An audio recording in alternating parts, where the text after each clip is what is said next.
Whether in small sections or as a combined force from the air, land and sea, SAF is achieving unprecedented levels of integration and networking.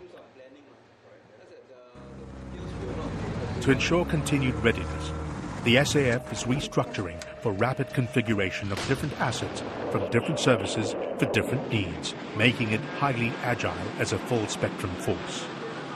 You will find the SAF soldiers having to operate across a range of operational scenarios, a range of environments from security operations in peace, troubled peace, war, and maybe even post-war stabilization operations.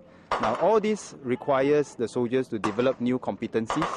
The operations are much more complex, much more complicated.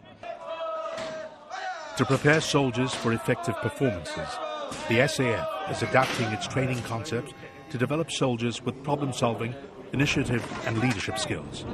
It's our duty when we come into NS to develop that leadership potential, because eventually, should conflict come, we're going to be in charge of fellow sons of Singapore. We have to train our best to make sure that we can take care of those sons and together keep Singapore safe. The third-generation SAF soldiers are training to be innovative and agile, just as comfortable operating independently and as part of a team, adapting easily to rapidly changing circumstances.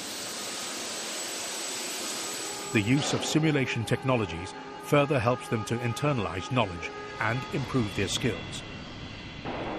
And realistic training environments, whether at home or overseas, effectively prepares them for the demands of conflict in the battlefield.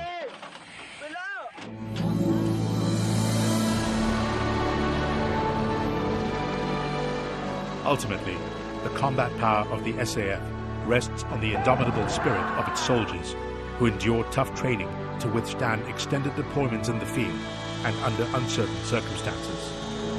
Step on it, come on, step on it, and stay on it. By attending annual in-camp training and participating in realistic exercises, national servicemen meet the exact same standards of active units. Throughout their years of service, they stay operationally ready, responding swiftly when the SAF mobilizes them to defend Singapore.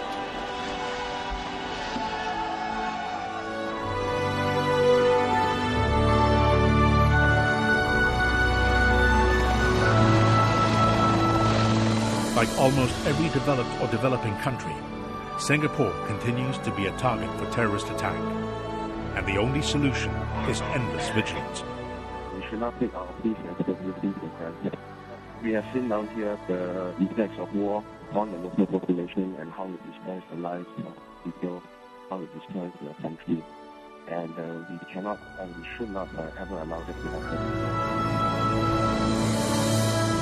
The Singapore flag is the symbol of our nation.